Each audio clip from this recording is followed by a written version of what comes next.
രാജ്യത്ത് ദളിത് വിദ്യാർത്ഥികൾക്കും നേരെയുള്ള ആക്രമണങ്ങൾ 10 മടങ്ങ് വർദ്ധിച്ചതായി ക്രൈം റെക്കോർഡ്സ് ബ്യൂറോയുടെ കണക്കുകൾ.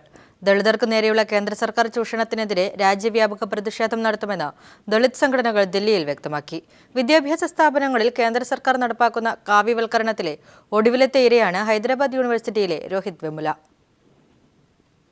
നരേന്ദ്രമോദി സർക്കാർ അധികാരത്തിലേറിയ ശേഷം ഒന്നിനു പുറകെ ഒന്നായി രാജ്യത്തെ വിദ്യാഭ്യാസ സ്ഥാപനങ്ങൾ രാഷ്ട്രീയ വേട്ടയാടപ്പെടലിന് വിധേയമാവുകയാണ്. റൂർക്കി IITയിൽ വിദ്യാർത്ഥികൾക്ക് നേരെയുള്ള സർക്കാർ വേട്ടയാടലിന് പിന്നാലെയായിരുന്നു പൂനെ ഫിലിം ഇൻസ്റ്റിറ്റ്യൂട്ടിൽ ചെയർമാൻ സ്ഥാനത്തേക്കുൾപ്പെടെ BJP അനുഭാവികളെ നിയമിച്ചത്. വേണ്ടത്ര യോഗ്യതകളില്ലാത്തവരുടെ നിയമനത്തിനെതിരെ 130 ദിവസം നീണ്ട വിദ്യാർത്ഥികളുടെ നിരാഹാരത്തിനിടയിലും സർക്കാർ തീരുമാനം വാർത്താവിതരണ മന്ത്രാലയം നടപ്പാക്കി. ഇതിനെതിരെ പ്രതിഷേധം രൂക്ഷമാകുന്നതിനിടയിലാണ് ദില്ലി യൂണിവേഴ്സിറ്റിയിൽ അയോധ്യ നിർമ്മാണ ആവശ്യമുയർത്തിയ സെമിനാർ നടന്നത്. ബാബ രാംദേവിനെ കൊണ്ട് ക്ലാസ് എടുപ്പിച്ചതിന് പിന്നാലെയായിരുന്നു സുബ്രഹ്മണ്യൻ സ്വാമിയെ കൊണ്ട് സെമിനാർ നടത്തിയത്. അതിരൂക്ഷമായ പ്രതിഷേധമാണ് വിദ്യാർത്ഥികൾ ഇതിനെതിരെ ഉയർത്തിയത്. കാവ്യവൽക്കരണ നടപടികളിലുള്ള പ്രതിഷേധം അലയടിക്കുമ്പോഴാണ് ഹൈദരാബാദ് സർവകലാശാല വിദ്യാർത്ഥിയുടെ ആത്മഹത്യ നരേന്ദ്രമോദി സർക്കാരിന് നേരെയുള്ള ചോദ്യമാകുന്നത്.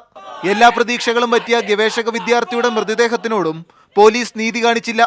They performed the last rites of Rohit Vemula's body in the presence of only mother, and they didn't allow any other students to come and pay last rich tributes to this martyr. ഇക്കഴിഞ്ഞ വർഷങ്ങളിൽ 13,706 ദളിത് ആക്രമണങ്ങൾ ഉണ്ടായതായി crime records bureau കണക്കുകൾ കാണിക്കുന്നു.